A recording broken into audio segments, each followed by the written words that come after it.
Hello, everyone. Welcome to this meeting of the South Kingstown Town Council. It is Monday, September 26th. The time is 7:30 p.m. The first order of business is to pledge to the flag. Please rise and join.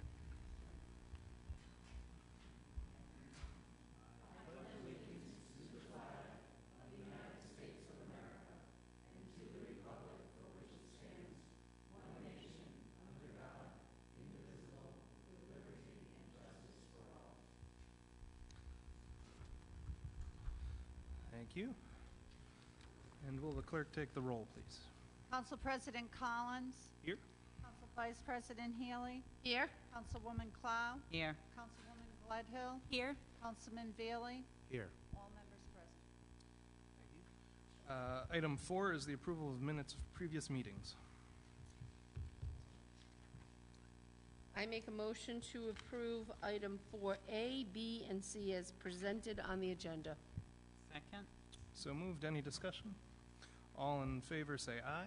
Aye. Aye. And that motion carries unanimously. Item 5 is the consent agenda. I'd like to make a motion to take item B off the consent agenda and add item N onto the consent agenda. And with those corrections, make a motion to approve. Second. So moved. Any discussion? All in favor say aye. Aye. That motion carries unanimously. Item 6, licenses. 6A is a resolution granting a victualling license to Taylor's Landing, doing business as TLC Coffee Roasters of Kingstown Road, West Kingston, application by David Turchetta, President. Please come up to the microphone.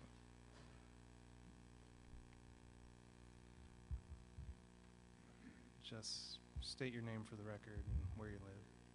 David Turchetta. I live in East Greenwich. Welcome. So tell us, I mean, I think we're all pretty familiar with Taylor's Landing, but tell us more. This is James McCarthy. He's my business partner.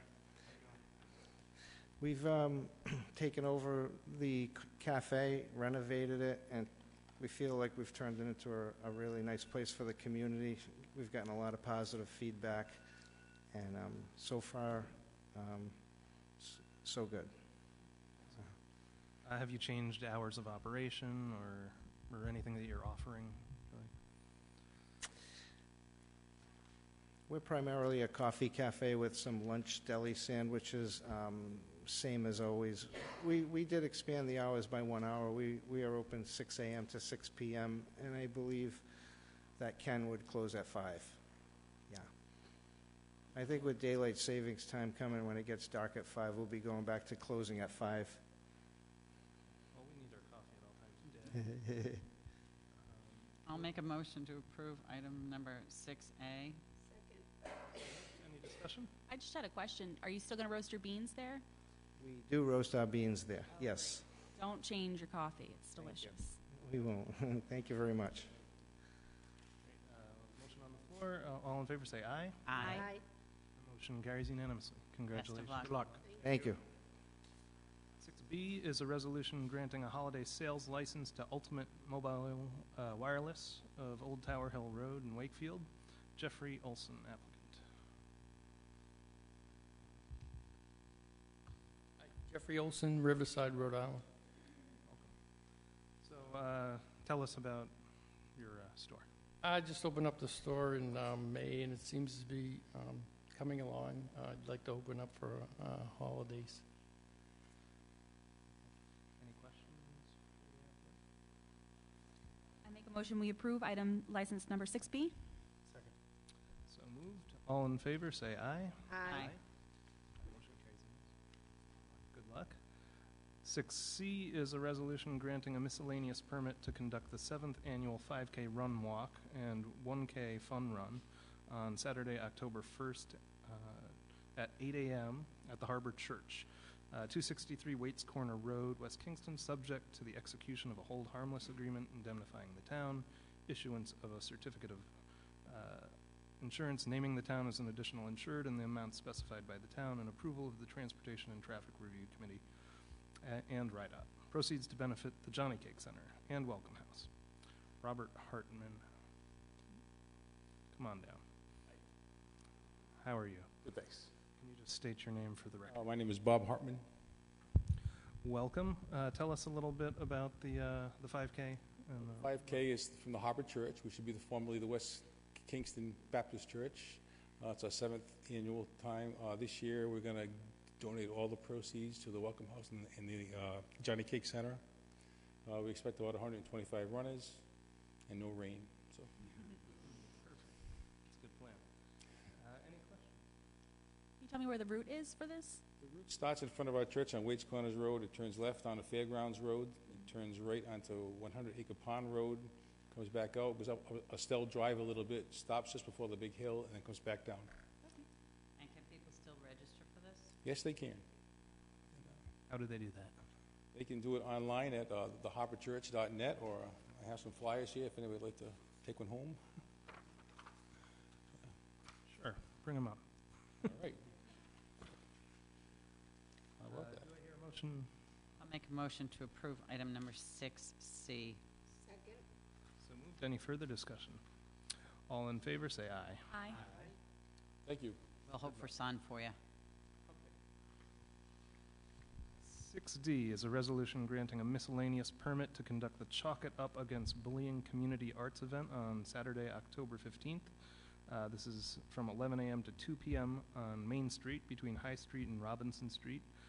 This goes to the Washington County Coalition for Children, subject to the execution of a hold harmless agreement indemnifying the town, issuance of a certificate of insurance naming the town as an additional insured, and the amounts to be specified by the town, and approval by the Transportation and Traffic Review Committee and RIDOT. Application by Susan Orban.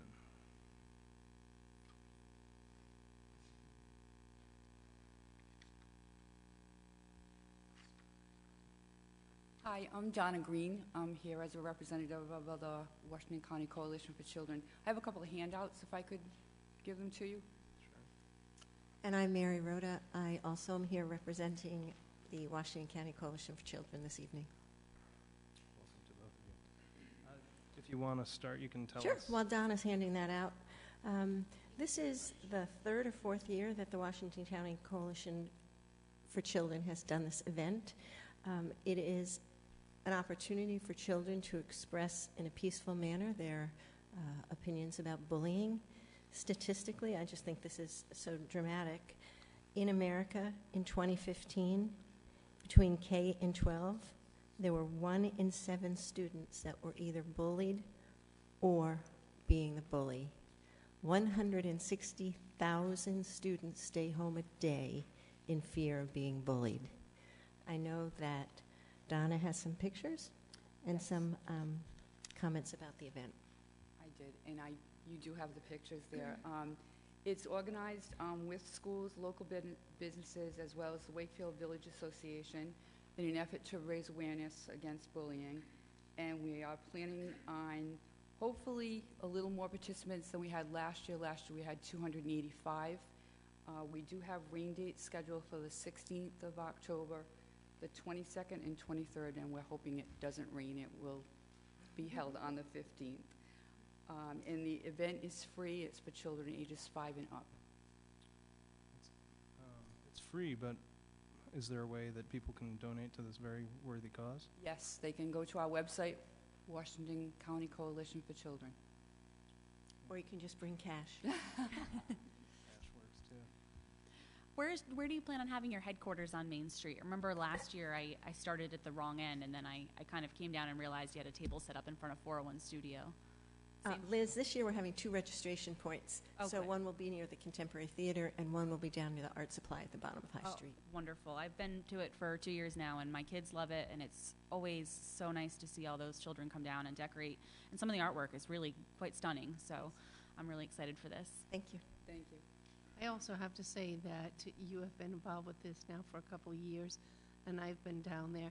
It's a great community outreach, and what you're doing for our community is so admirable. I really have to commend you for this, and this is something that really makes a statement in our community. I thank you very much. Do I hear a motion? I'll make a motion to approve item number 6D. Second. So moved. Any further discussion? All in favor say aye. Aye. Good. Motion carries unanimous. Good luck. We'll see you down there. Thank you very much. I enjoy putting a little artwork on myself. Now, we're going to move to public hearings next. Before we get there, I just want to say that I don't presume to know why you might all be here tonight, but if it's about the shooting range issue, that was on our consent agenda, and it passed automatically that way. So that's just an advertisement for that to be a public hearing in the future. So if you're here for that reason, I would say you can go home now and prepare for that awesome debate. Otherwise, please stay and listen to these great public hearings. Public hearing 7A is a public hearing relative to an application requesting proposed amendments to the zoning ordinance that would establish a coastal community overlay district, and that would only apply to certain developments or locations in East Matunic and Matunic. It's shown on Exhibit 1 attached here too, application by the South Kingstown Planning Board. Ben. Councilman, Yep. We need I have one communication. A communication dated March 9th, 2016 to the council from the South Kingston Planning Board recommending the amendments to the zoning ordinance as printed on the agenda and incorporating findings of fact and findings of consistency with the purposes of zoning. Thank you. Good evening. I'm Vincent Murray, the town's Director of Planning, and I'll walk through the public hearing 7A, if I may. The seasonal coastal campground communities in our town are considered to be vital components of the community's heritage. These developments are classified as legal non-conforming or grandfathered uses from a land use or zoning perspective. As non-conforming uses, any changes, expansion, or replacement of cottages, trailers within these developments requires the issuance, under current regulations, of a special use permit from the Zoning Board of Review. And that is, in the current zoning, Article 2, nonconformance, provides general standards and criteria for the consideration of this type of application. This article is applicable to nonconforming uses and structures across the town. It does not contain specific criteria or standards specific to the coastal campground communities. These requirements of the special use permit have created what many consider to be a burdensome and inefficient process for consideration of for individual property owners, landowners, or condominium association owners, the building official, and the zoning board.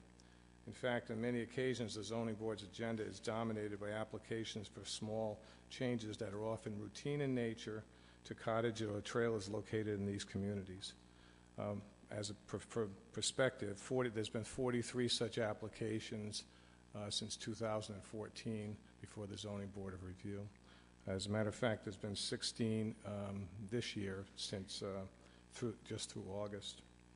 The ZBR process typically requires a minimum of a few months to negotiate and often frustrates applicants, particularly when the requested change is of modest character or time sensitive to address a pressing rehabilitation need at a cottage or a trailer area. Cost-wise, the application for the zoning board is $175, and there's also the requirement for notification by certified mail, and that's about $6.50 per mailing. So the planning board, planning department, building official, and our special legal counsel have been working on a coastal overlay regulations that are intended to govern and shape change at these communities in a more straightforward and efficient fashion. Overlay districts are a fairly common land use tool utilized to manage unique settings in Rhode Island communities. We use this for our historic overlay district in Kingston, our carrying capacity overlay district, our groundwater protection overlay district, and the high flood danger overlay district. These districts provide specific regulations, standard allowances, and procedures that overlay existing zoning on a parcel or parcels. Overlay districts do not change the underlying zoning district.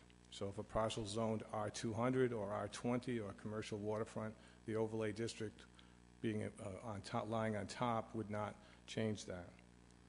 And so I would also add that any property within these districts or overlay district, the proposed district, that had prior zoning relief granted, that would not change in any form or fashion. That would continue to run with the land and govern the use of the premises. So after a fairly lengthy process of drafting, the Planning Board completed its review in March, and subsequently in April, my office provided specific notice to the affected communities of the proposed regulations before we proceeded with bringing this more formally before the Town Council. As the clerk mentioned, the Planning Board's recommendations, this guide was dated actually in the spring. The zoning amendments that we're proposing through the Planning Board would be establish a new coastal community overlay district and description in section 102G of the zoning ordinance, and also establish Article 6, section 608, coastal community overlay district. The proposed regulations would apply only to the following developments in East Matunic and Matunic, these being the Point at East Matunic, Assessors Plat 87-3, Lot 2, the Village at Potter Pond, Assessors Plat 87-3, Lots 5 and 6, Roy Carpenter's Beach, Assessors Plat 92-1, Lot 9, the Matunic Trailer Association, Assessors Plat 92-2, Lot 46, Blackbeards, which is condominium style, as is the Village of Potter Pond or Association, Assessors Plat 92-2, Lot 54, and lastly, Mary Carpenter's, Assessors Plat 92-2, Lot 55. As mentioned, the overall goal in drafting the regulations was to permit and manage change in a more efficient manner, allow for routine changes and minor modifications via an administrative process. By that I mean without requiring a public hearing and notice before the Zoning Board of Review, establish standards that will accommodate changes, and all the while trying to seek to preserve the historic essence of these very important places in our community. The regulations also try to at least acknowledge and to a degree address the effect of sea level rise and climate change on these coastal settings. We did provide one minor edit to the proposal following the Planning Board's consideration, and this was the result of the passage of a state law known as House Bill 7695 Substitute A, which modified the Rhode Island Zoning Enabling Act and redefined the calculation for building height for properties that are situated in a FEMA-regulated flood zone, such that there's what's called a freeboard area, which is the area above the base flood elevation, or BFE, and the lowest carrying joist for the structure. So you'd have the required elevation for the flood zone, and then the freeboard is that area above. Essentially, the law requires that the freeboard area, which I believe by code is a minimum of 1 foot, but it can be up to 5, does not count towards the height of the structure.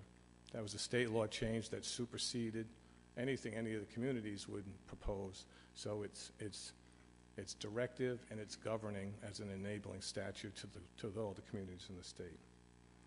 And that law was passed, signed into law by the governor on July the 6th. The proposed regulations provide for routine changes, for example, replacement in kind of structures, installation of handicapped access ramps or stairs by simply securing a building permit. The regulations also permit minor changes, and by that it's defined as expansions of up to 25% of the baseline footprint, or 150 square feet, whichever is less, for existing cottages and trailers. And that would be approved by a process before the town's technical review committee, rather than requiring to go before the Zoning Board of Review. The technical review committee is a staff committee that also has representation from the Planning Board and ex officio from the Conservation Commission.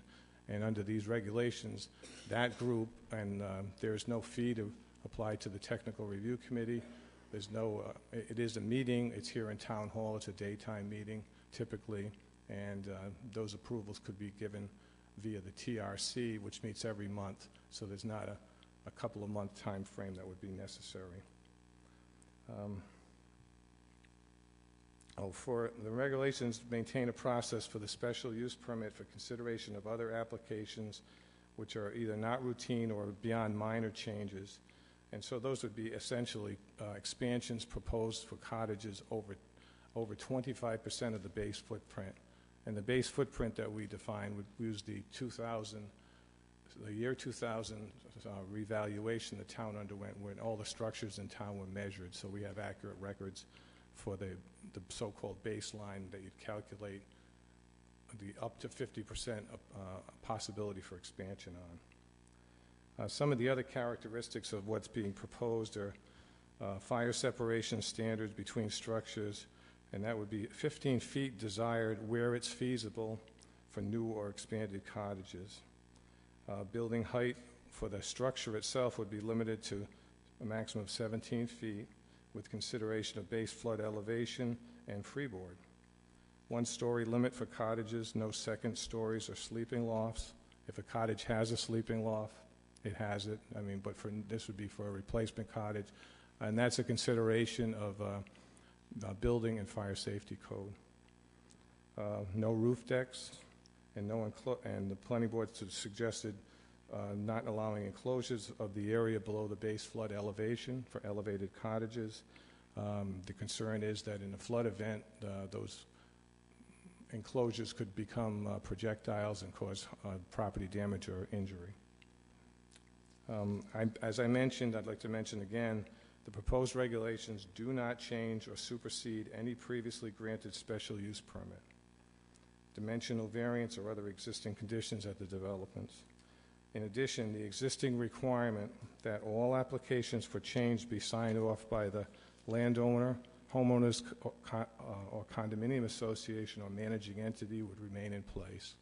And that's as currently, and really what is being attempted to do with this regulations is to provide a little more of a streamlined process for the routine, an administrative process for minor changes, and to maintain existing processes for more significant proposals for expansion of these areas, which are so important to our town.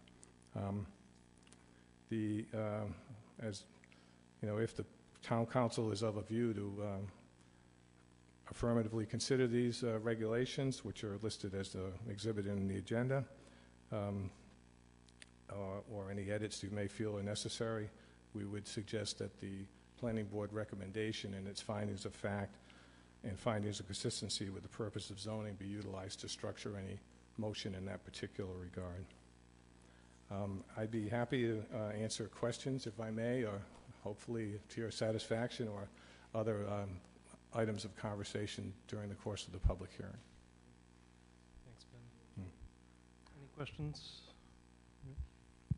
I really appreciate all the work that the planning board and your office did putting this together. I think it's going to make things easier for our citizens. If there's no questions from the council, we'll open it up to public comment. Is there anybody here tonight to speak on this issue? You can just come up to the podium and state your name for the record. Hi, I'm Sidney Good. I represent the Wilverdale Beach Club. We're not affected by this, but I want to congratulate the planning board for putting together what looks like a very nice package and a way to streamline the process. We are in a butter, though, the entire east side of Roy Carpenter's Beach, and we as a group are wondering what's the effect or what's the significance of the 200-foot border or buffer. That is the notice radius for zoning application. Okay. And it's also the required notice for zoning permitting. Okay, so it's not just abutters, it's anyone that happened to have fallen with them. Right. And none of these rules affect those properties? Got it. Thank you very much. Thank you.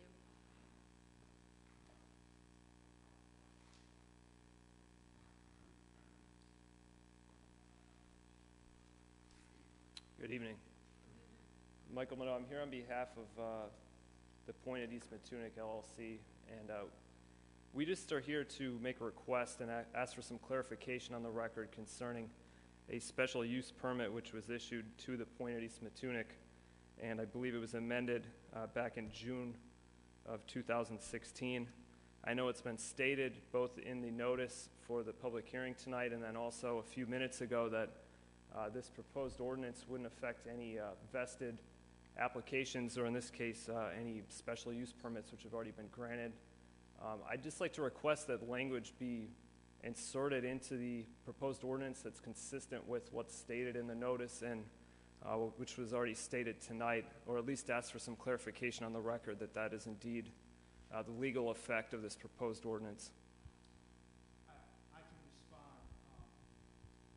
As you probably know, it's pretty much black letter law that pursuant to the Zoning Enabling Act, any project that is invested and there's been no appeal, etc., is not affected by the adoption of a new amendment. That amendment only has prospective effect, and that would be the case here. It is not necessary, nor would I recommend to the council that they start making a practice of inserting such language into its many amendments to the zoning ordinance as it goes forward. Again, the Zoning Enabling Act is very, very clear on the vesting issues, and any project, whether it's the one you reference or any other project that has been approved and is vested and there's no pending appeal, this amendment would only have prospective effect, starting, if they adopt it tonight, starting tonight going forward. All right, thank you. Any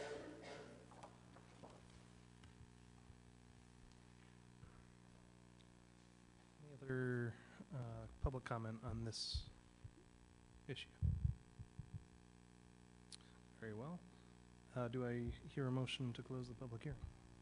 Make a motion that we close the public hearing, 7:08. Second. So moved. Any further discussion? All in favor, say aye. Aye. That motion carries unanimously. Do I hear a motion on 7A? I'll make a motion to approve amendments to the zoning ordinance to establish the Coastal Community Overlay District, new Section 102G, as further detailed in Article 6, Section 608.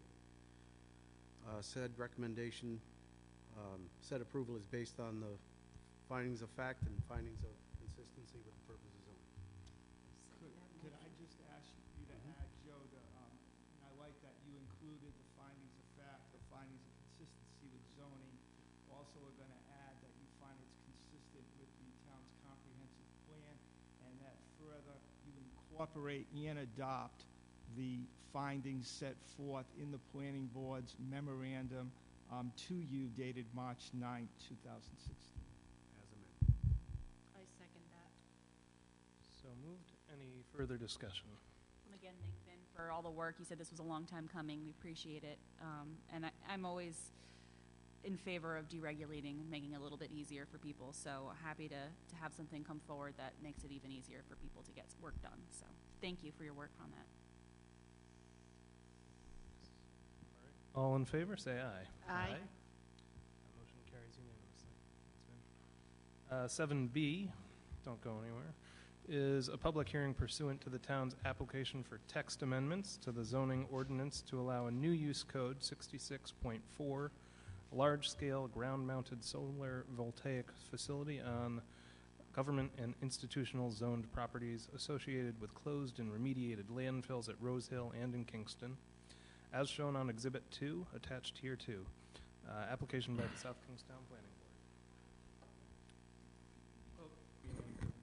Letter. Yes. A communication dated July 13th, 2016 to the Town Council from the South Kingston Planning Board recommending the proposed amendments to the zoning ordinance as printed on the agenda and incorporating findings of fact, consistency with the comprehensive plan, and findings of consistency with the purposes of zoning. Thank you.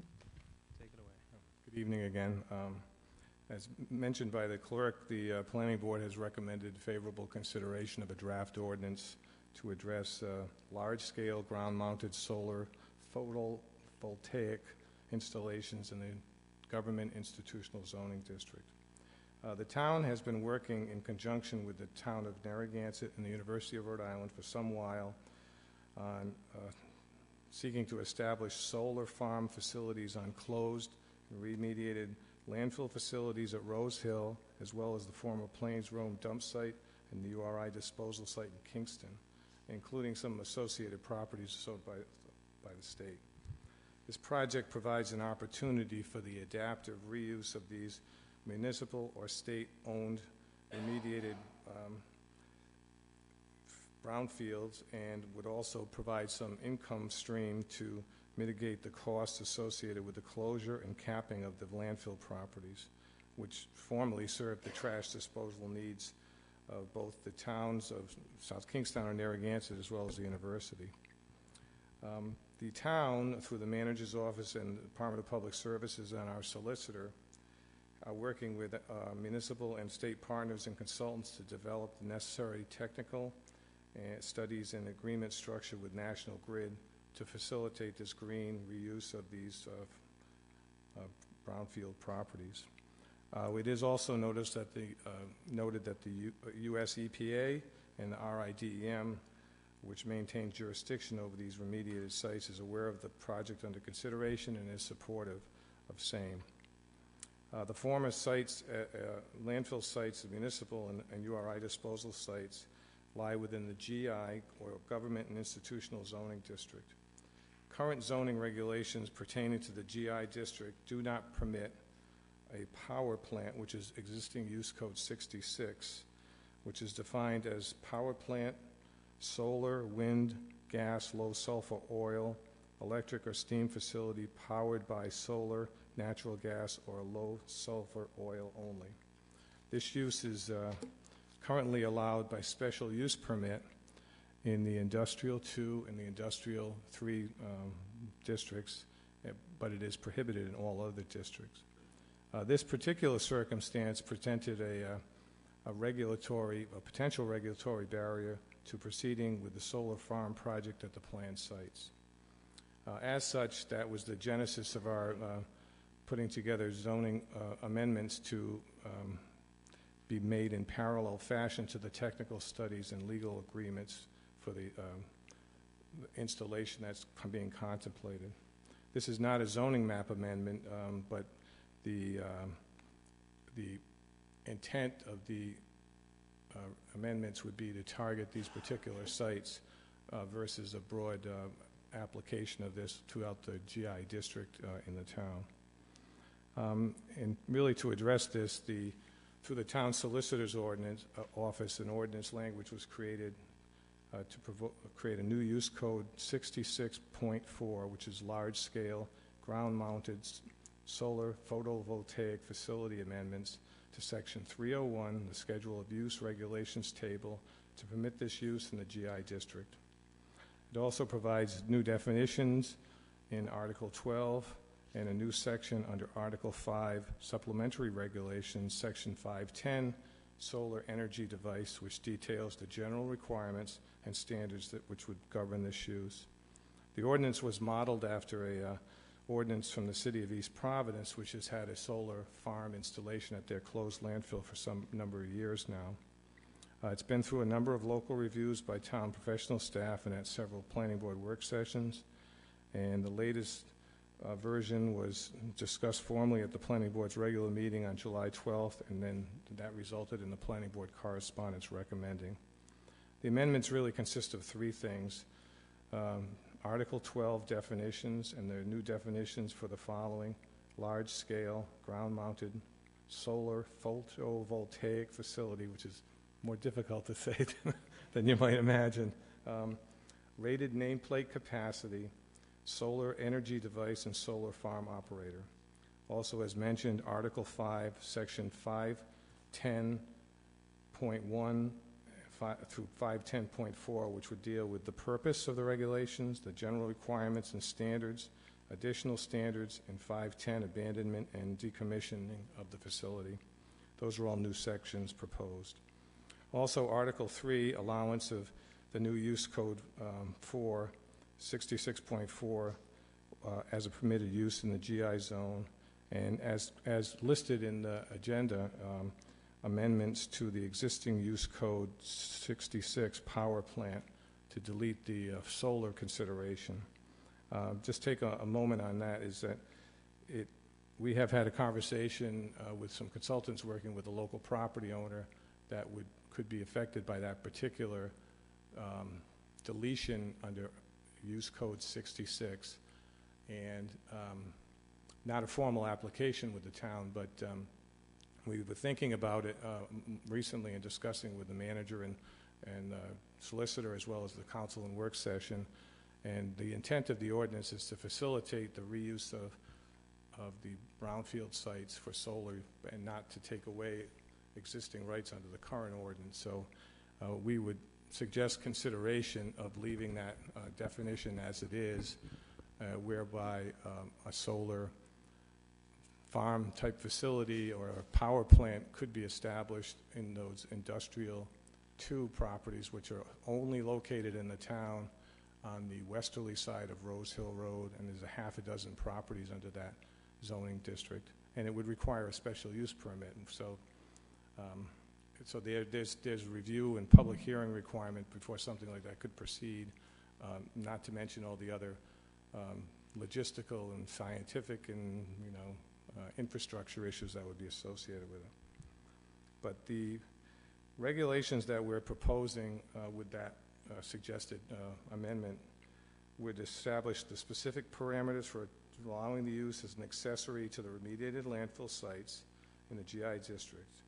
It would only be allowed on properties owned and sponsored by the town or state of Rhode Island. The proposed amendments, and this was suggested by the planning board, also established an advisory review role for the town's technical review committee in support of the town building official.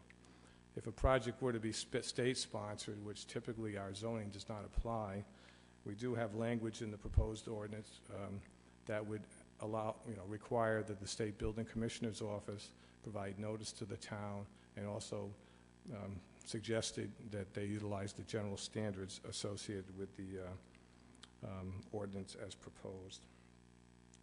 The regulations also establish site plan submittal and content standards, dimensional requirements, for example, a limitation of the solar panel height to not more than 15 feet above finished grade, operation and maintenance standards, emergency response considerations, site security measures, and environmental considerations relating to site lighting, drainage management. As I think I perhaps mentioned the proposed amendments also address abandonment and decommissioning of the facility after its useful life has been reached by posting of a surety instrument or a bond. And that's really the sum total of what we have under consideration. There would be, if this was successful before the council tonight, there are still the ongoing negotiations with the grid and the technical studies. So this would merely establish a regulatory environment where the project could be considered. So any questions, I'd be happy to try to respond to your satisfaction. Any questions? You're pretty thorough, so. So do you have any estimate of when this project might get completed, assuming things run on schedule? Actually, no. I think I've been involved in the policy side and not so much the nuts and bolts of the. We're still dealing with Corsage, the company that the council awarded the contract to, is still dealing with National Grid as far as the interconnection and the cost associated with that. We have not seen first draft plans as far as the configuration, other than what was submitted initially, which documented the service areas at each of the 3 different landfill sites. We had originally anticipated that this project would need to be completed before December 31st of this year. On a federal level, those regulations were delayed so that now it goes out, I believe, another 3 years. So I think that things had slowed down. I also think there's a number of different solar interests across the state that are taking time of each of the different consultants as well as National Grid to be able to go through the process. The detailed plans will take some time to go through as far as us ensuring that the dismantlement as well as the safety requirements are being met. And also because we are dealing with an adaptive reuse of a Superfund site, it's still going to take regulation review through both the state and the feds. I did want to mention one thing is that the facilities at the university will not be going through the commercial site review at the local level. They'll be going through review at the state level through the state building commissioner's office. Here we'll be looking at a special use permit that would go through a normal process with zoning purpose, but it will not involve that property at the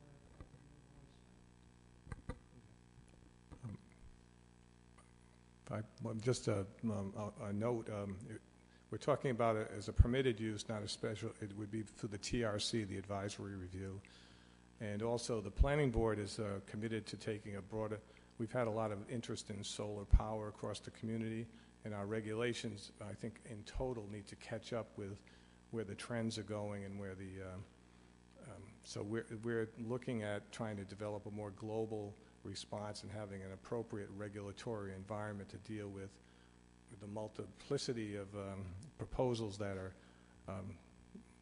either coming before us or we expect to come before us. And so that'll be a kind of rolling out over time, but I think we're going to try to put together a more a broad approach to proper regulation of this industry.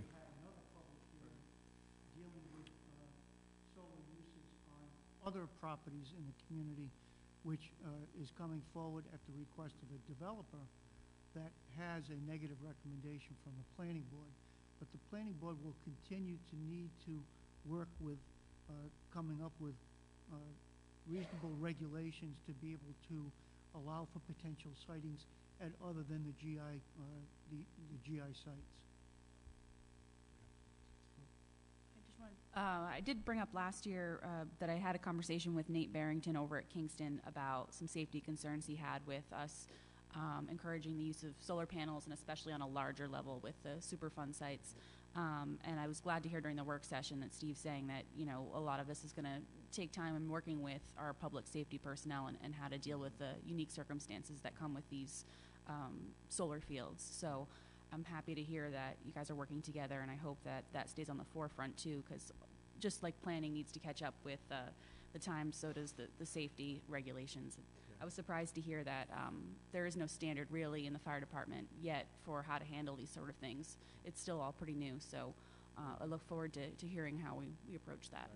We do expect that the technical review committee process will outreach to the fire districts and to rely on some of that expertise so that the design is appropriate for, you know, public safety access considerations in the event of an issue. Yeah. And the regulations themselves have been prepared for this ordinance, both the special and the general regulations do address the safety factors and concerns. And before a building permit can be issued, it would still have to go through fire safety code, flood safety code to ensure that it meets whatever those standards are. Any questions for Vin? Thank you. At this time, if there are any public comments for this issue, please step forward to the microphone.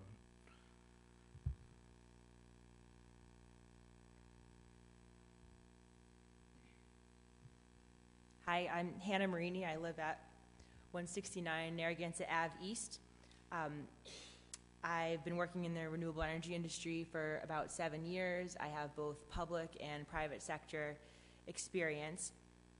And my most recent role, well, I'm currently working for the company that is working with the Knowles family on Rose Hill Road to explore renewable energy opportunities for their site. Previous to this, I was the program manager for the renewable energy programs for the state, so I helped guide businesses and towns through renewable energy planning and development. So I really want to thank the town. I'm happy to live in a place where they value renewable energy so highly, and that this project sounds really, really great at the landfills. Landfills are a great location for solar, and we think that the ordinance is really well written, and clarity is definitely the most important thing when developing any type of project. But from a renewable energy standpoint, if a developer knows what they need to do, it makes it so much easier for everyone involved. So thank you for your efforts, first and foremost. I do think that the modifications of the use table seem to be going not entirely in the right direction. I'm really glad to see that solar is now allowed under GI. It absolutely should be, but it's a little troubling to see that a traditional power plant is allowed, at least under special use permit, in 2 of the industrial zones, but now solar is just a no. And one of the issues with that is that there's all properties are not the same, even if they're in the same zone. So by saying that we're not going to allow it on any property industrial zones, that means that if there was a good project that happened to be in one of those zones, the town couldn't even hear it through a special use permit. I would really like to see it allowed under a special use permit for those zones. That way, the town still has the flexibility, if a good project does come forward, to allow it. For example, the family that we're working with right now, although it's not owned by the town, it is under, it is a Superfund site. So they're very limited in what they're able to do with that property, and the solar may be a good option. That being said, the special use permit, as currently laid out in the town, and with the EPA and DEM, it is a very thorough, robust process. But the difference is that it has a chance right now. So I'm happy to hear that that's considered, that the town is potentially reconsidering that change, but that would make a big difference. That being said, as a resident of the town, I see a lot of farms as well that there may be opportunities for in the agricultural zones to allow farmers to make additional income off of a small piece of their land that maybe they haven't used it in 10 years. They might want to use it in the future, but for right now, seed costs so much a bag, and they need to know where their cash flow is coming from. There may be some instances in town where there are other uses that should potentially be allowed under a special use permit as well.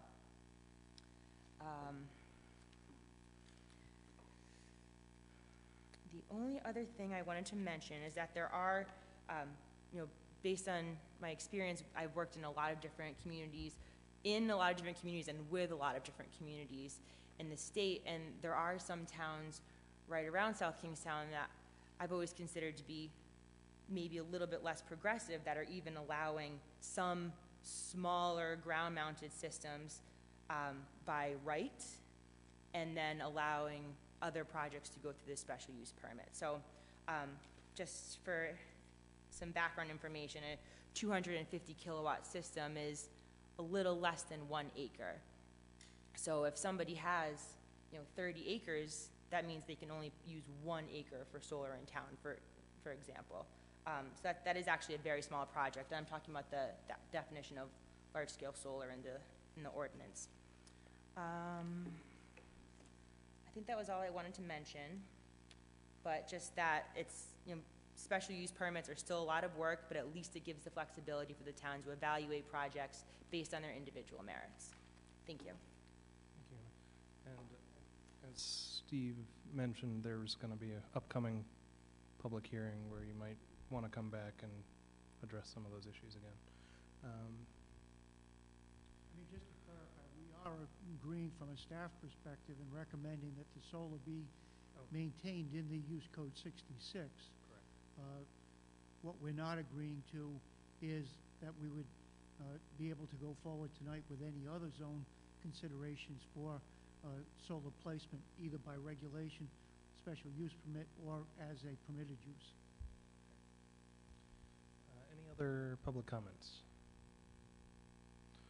All right, do I hear a motion to close the public hearing? Make a motion to close the public hearing. Second? So moved. Any further discussion? All in favor, say aye. Aye. And that motion carries unanimously. And at this, Abel, I would recommend two separate motions here so that we're very clear. If it's the council's intent to adopt, I would begin with a motion to restore the term solar in the following places. Number one, in the use table, the actual table where solar is crossed off, it would reappear. And then right below the table where it says Appendix A, Use Code Descriptions, 66, the title would change to Power Plant, comma, solar, wind, gas, low sulfur, oil.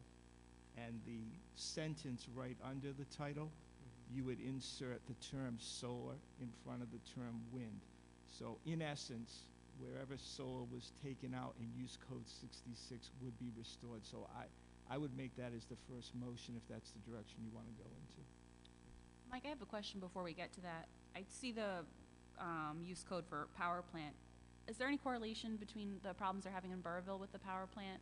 Is that opening us up to any potential problems or anything like that?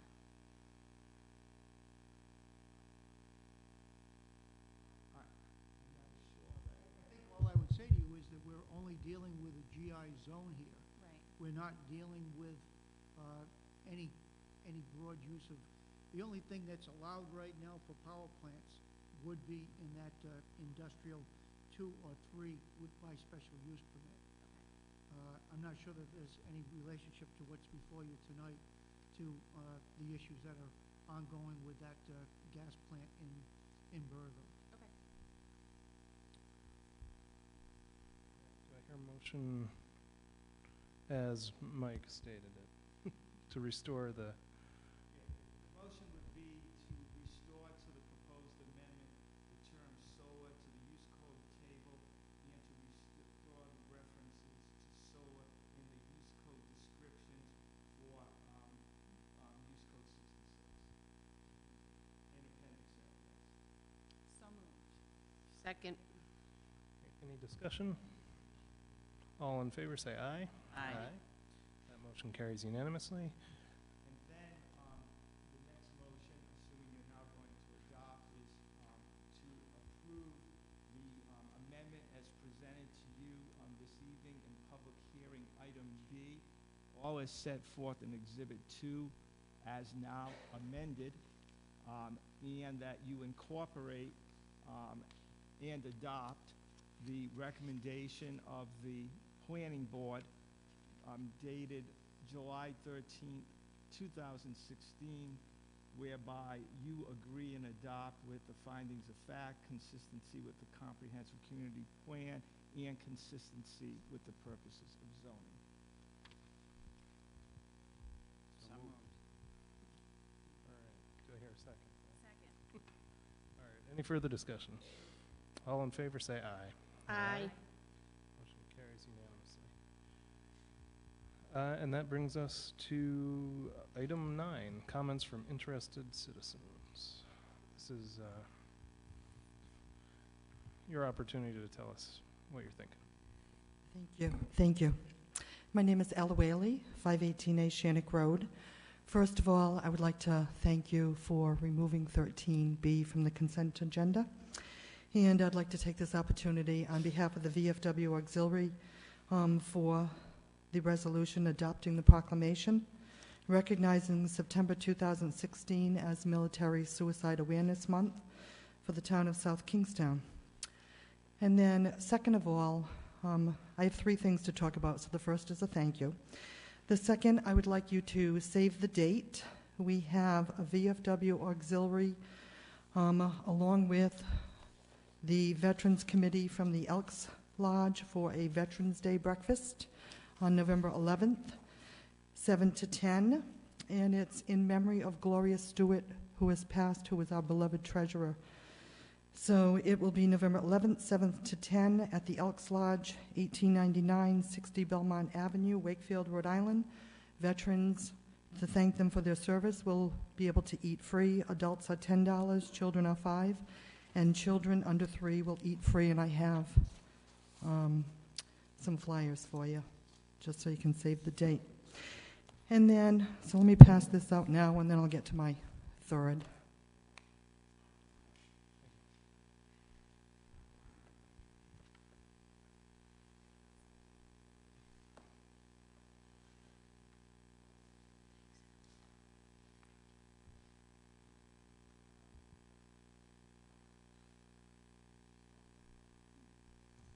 Dale, I have one for you later. The third item that I'd like to speak tonight is the work session back from November 10th, 2014. And if you see that the present town council members at that time was myself as president, Carol Hagan McEntee, Paul Donnelly, Margaret Healy, and James O'Neill. And Meg, you're the only one left there at the town council. This was notes from the work session, and I've arrowed the 1, 2, 3, 4th, 5th bullet. It was a discussion ensuing relative to communication, item 8B from the Council President Whaley, requesting signage on Route 1, recognizing volunteers, and a theater on Main Street. And then on the back of that sheet, I've made a copy of the motion that was made, that was passed unanimously. It says unanimously voted that a communication from Council President Whaley requesting signage on Route 1, recognizing volunteers and a theater is received, placed on file, and the Town Council voted to request the State Traffic Commission to place signs at the town line on Route 138 and on Route 1 North and South, recognizing volunteers, and at both entrances to Wakefield, denoting theater, restaurant, and retail areas. So I have that letter that I had written to get this placed on the agenda, and it said, could you please add this to the agenda with 2 requests for signages in our town. The first is asking for 2 signs on Route 1 as you enter South Kingstown, stating, and it was quoted, "The town of South Kingstown appreciates our volunteers," end quote. And then I wrote, "We are a community that keeps giving and giving as our volunteers are tireless, and this signage would speak volumes to those that move the mountains in our great town of South Kingstown," which I do believe, Abel, you addressed it beautifully yesterday at the South Kingstown Firemen's Parade ceremonies. And then the second request was for signage at both entrances to Wakefield stating, quote, "Entering Theater District, Contemporary Theater," end quote. Similar to the signage that they have in Kingstown for the courthouse, this would be the brown state signs, and it would accentuate all of the great work being performed with the Contemporary Theater in Wakefield. So I just bring this back to the table.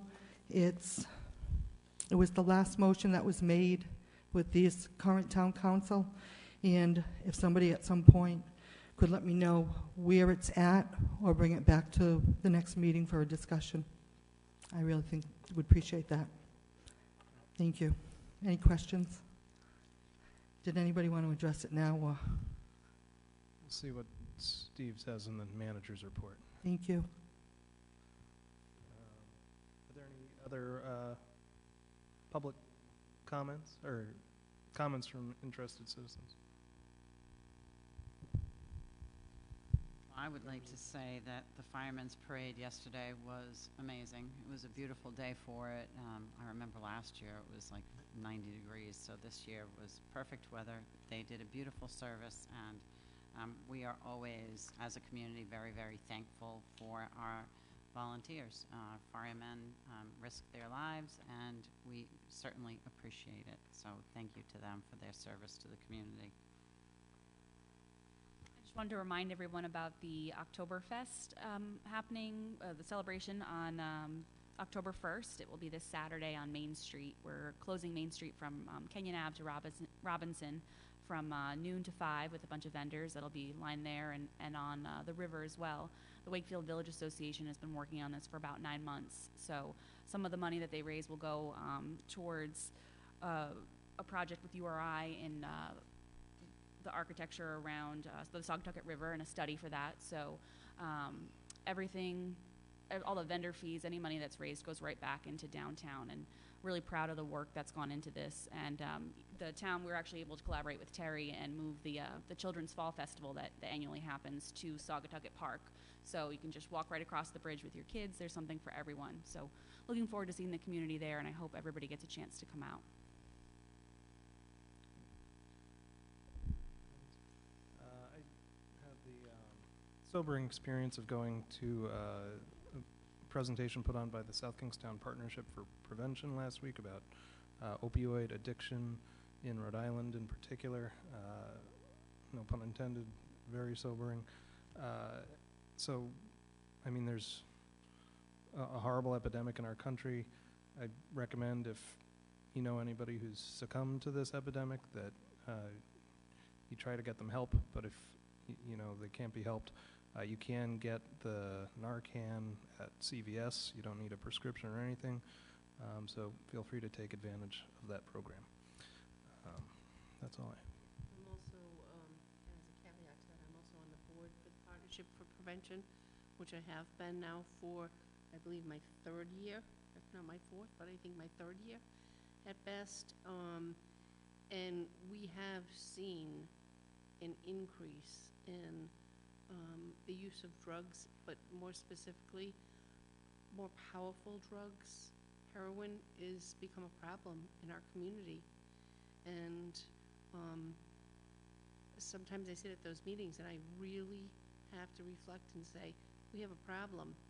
And we all think we live in a wonderful, affluent community, and drug addiction does not affect us, but it is affecting our students, and it is affecting our school. And I really hope, if you're not familiar with the Partnership for Prevention, you take the opportunity to get to know them. They are working so diligently, not only in the high school level, because everybody thinks it happens at the high school level. They're starting now in the elementary schools and the middle schools to help prevent the addiction that is commonplace throughout not only our community but throughout our nation. They're doing a wonderful job, and I just want to, you know, on your coattails, I was there as well. They're doing a fantastic job. All right, if that's everything, Steve, take it away. I think just in terms of answering the question that Mrs. Whaley had brought up, the police chief, I had spoke with Ella, and I then reviewed the council record and checked with Chief Espia. When that vote was taken by the council in 2014, my recollection, the chief sent correspondence to the state, to the traffic commission, asking what rules or procedures that they would employ. He did not find a response from them, so he sent another memo to them on September 20th, asking them to clarify the placements of signs on state roadway. And once he receives a response on that, certainly I will share it with the council. The second thing that the council did in, I think, December of 2014, after election, was look at goals and objectives.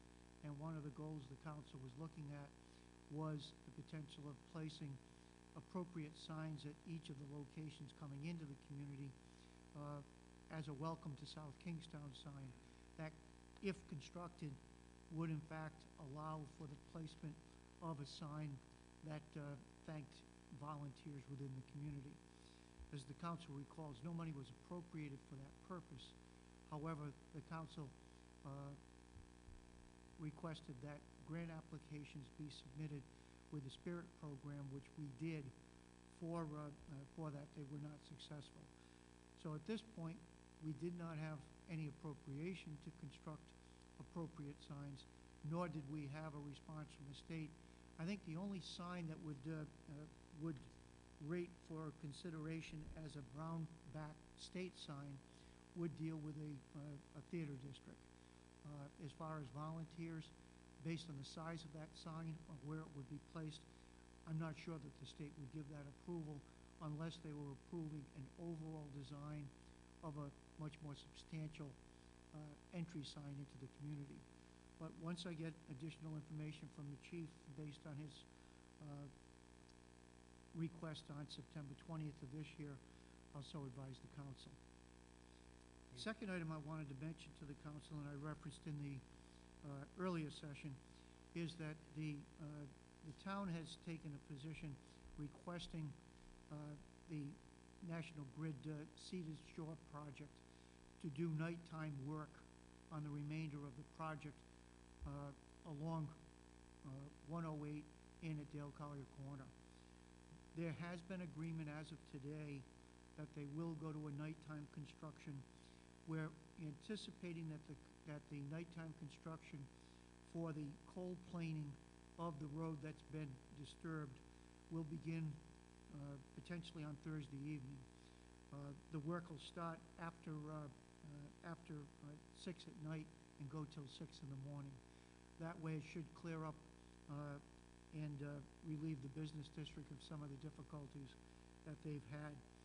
The cold planing will continue on Sunday night through Monday morning during the same hours. And then we're expecting that paving won't occur until the week of October 11th. Again, we're hoping for that to be done over a 2-night period. The last item that won't be completed once the finished paving is completed is proper crosswalk installations. That's a third-party vendor that has a proprietary contract that is required to do that installation. When the state or grid will have that contractor in town is still yet to be determined, but they are fully aware that the town wants that stamped sidewalk just as crosswalk, just as we have at the other locations within the community. I do note that we are not anticipating that there'll be nighttime construction in Narragansett. That's a decision that the town of Narragansett would need to make with their with National Grid and their contractors. However, in South Kingstown, we have requested that the nighttime operations commence. We will have information updated on the town's website to provide a better idea as to when that construction work will occur. We will also continue to try to keep people advised as to the work going on High Street and in Peacedale itself. So both of those major state projects are having impact on the community. However, we need to get that work done for the long-term value to the community. Those are the only 2 items I needed to report on tonight. I certainly can answer questions on any of the reports.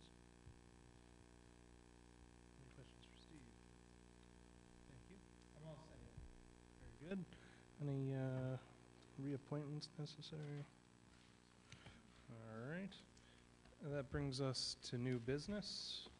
13B is a resolution adopting a proclamation recognizing September 2016 as Military Suicide Awareness Month in the town of South Kingstown. The resolution reads as follows: whereas family matters, support matters, and every military veteran matters, this September Suicide Prevention Month encourages veterans and their loved ones to focus on the things that give life meaning, the things that matter. Anyone who knows a veteran can help. And whereas whether a veteran has just returned home or served years ago, their experiences remain with them. Their wounds might not be visible, but they need our attention. We can support veterans who are dealing with challenges of all kinds. We're in this together. And whereas the U.S. Department of Veteran Affairs urges groups and individuals nationwide to stay alert for signs of suicide risk in veterans they care about, if you're concerned about the veteran in your life, lending a hand doesn't have to be hard. Just talking about it opens the door to finding support, and the Veterans Crisis Line can help. And whereas the first step in preventing suicide is to understand the warning signs, people may show signs of risk before considering harming themselves. Warning signs include hopelessness, anxiety, agitation, sleeplessness, or mood swings, rage or anger, engaging in risky activities, increasing alcohol or drug abuse, and withdrawing from family and friends. Whereas the Veterans Crisis Line is a free, confidential resource that veterans and their families and friends can access any day, anytime, trained professionals at the Veterans Crisis Line, many who are veterans themselves, are ready to listen, providing free, confidential support 24/7, 365 days a year. And whereas the VA counts on grassroots networks and community organizations to spread the word that support is just a call, click, or text away. It's up to all of us to get educated, get involved, and take action to help veterans access the support and care they deserve. And now, therefore, we, the Town Council of the Town of South Kingstown, proclaim September 2016 as Military Suicide Awareness Month in the Town of South Kingstown and request our residents to let a veteran know they are not alone and that they matter. Do I hear a motion? Motion to approve agenda item 13B. Second. So moved. Any further discussion? All in favor, say aye. Aye. And that motion carries unanimously. I have this resolution. I'll hand it to you later. 13C is a resolution authorizing an award of bid to Belize Ford of 90 High School Road, Hyannis, Mass. For a 2017 Ford F-350 four-wheel drive utility body truck with lift gate and snowplow in an amount not to exceed $37,634, including trade-in, further described in a memo from the Public Services Director to the Town Manager. 4 bids were received. Recommendations lowest qualified bid, the replacement of the 2007 vehicle with severe body fatigue based on salt inclusion. Do I hear a motion? Motion to approve agenda item 13C. Second. All right, so moved. Any further discussion? All in favor, say aye. Aye. That motion carries unanimously. 13E is a resolution authorizing the town manager to execute a memo of understanding with the RI Emergency Management Agency to co-locate communications equipment and appurtenant equipment on the town's lattice antenna located at the Public Services Department facility, further described in a memo from the Public Services Director to the town manager. I think the resolution says it all. I can answer any questions if you have any. I'll make a motion, we approve item 13E.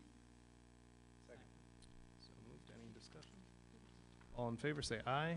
Aye. That motion carries unanimously. 13G is a resolution authorizing an amendment to an award of bid originally granted on August 22nd, 2016 to Nolan Electric of North Situate for the electrical wiring upgrade project at the Senior Center Annex, an amount not to exceed $28,900, including a contingency to authorize use of funds from the unassigned fund balance to be reimbursed by the Town of Narragansett CDBG program income transfer of $20,000 and a program year 2016 CDBG grant award of $8,900, further described in a memo from the Leisure Services Director to the Town Manager. As noted, the council awarded this contract on August 23rd. The contract will be 100% paid for through CDBG fund reimbursement. The key here is that it's a reimbursement, which means we need to put the money out and approve payment to the contractor in advance of receiving the payments. This would allow us to use funds available within the unassigned fund balance in the general fund. And so when the funds come back to us, Steve? All right. Steve, when the funds come back to us, they go right into the unassigned fund balance again? Absolutely. Okay. Do I hear a motion? Make a motion to approve item number 13G. So moved. Any discussion? All in favor, say aye. Aye. That motion carries unanimously. 13H is a resolution authorizing an award of bid to Solar Electric Power Company of Florida for the purchase of 8 solar LED lighting units in accordance with all bid specifications in an amount not to exceed $21,247, further described in a memo from Leisure Services Director to the Town Manager. As noted, this is a project that is being funded through private fundraising that will provide for the purchase of 8 solar light poles. They will be installed by individuals also volunteering services in conjunction with working with the Public Grounds Division. This is a wonderful project that is taking no municipal funds. The town is administering the program on behalf of the Friends of the Dog Program. I'd like to have Terry just comment in terms of the people that are involved and to give them their just due.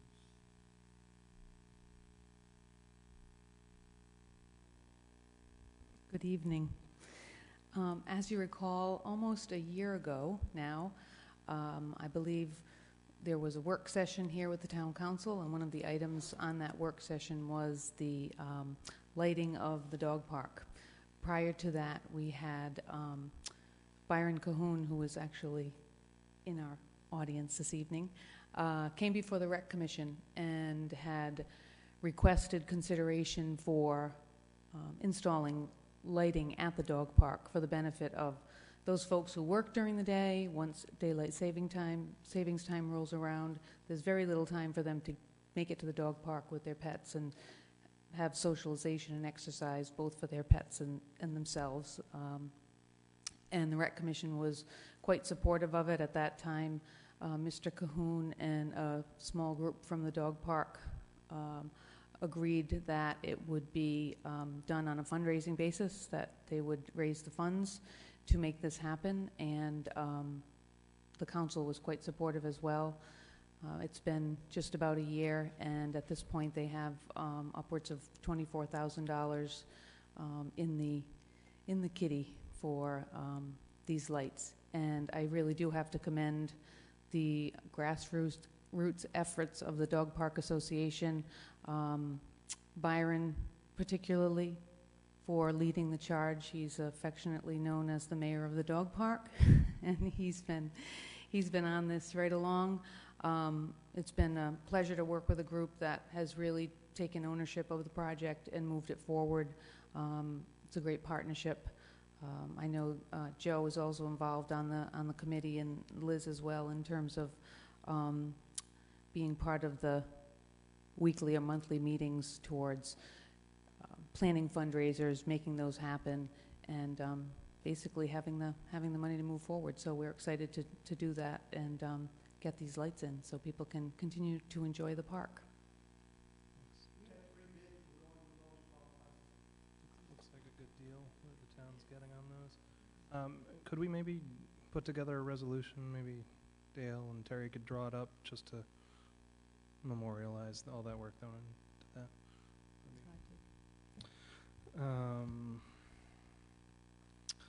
So, do I hear a motion? Motion to approve agenda item 13H. Second. So moved. Any further discussion? Hats off to you, Mayor. Yeah, thank you so much, the Great mayor of job. the dog park. Very impressive. I hope other community groups look to the Friends of South Kingstown Dog Park and what they've done to get what they want accomplished. I mean, it's really such a collaboration between the town and a motivated group of citizens. It's, I think, a model for other groups and how they can fundraise and get something accomplished. So thanks, Byron, and thank you, Terry, for all the work you've put into it as well. I also have to say, I look at this more broadly than what you have taken to the dog park, but so many times people come for requests or people want to raise money and they ask us for help to do that. You really took the bull by the horns, and you've made that place so successful. People enjoy it, the community is involved with it, and I wish other organizations in town had, I guess, the oomph that you have put into making this project a place for everybody and their pets. You've done a fantastic job. All right. All in favor, say aye. Aye. And that motion carries unanimously.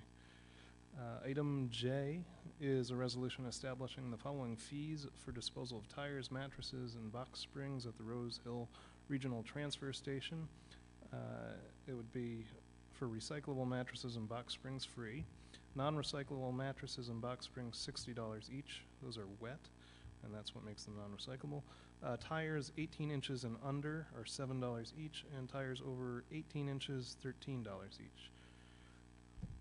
As noted in John Schott's memorandum, in July, we amended the town's contract with Resource Recovery Corporation. The changes are necessary to meet the terms of that contract based on recycling market changes from month to month, and there's some major changes that have come forward as far as the value on both the recycling, non-recyclable mattresses and on tires, particularly the large tires. Right now, the tires are going 18 inches or less, going from $3.25 at the transfer station up to 7. The tires over 18 inches from $6.50 to $13. Non-recyclable mattresses and box springs will go to the transfer station at $0 cost now, down from the $24.50. Non-recyclable materials, this would be wet mattresses that could not be recycled, will go from the $24.50 up to $60. So this is really based on what the market conditions are and dealing with the recycling market.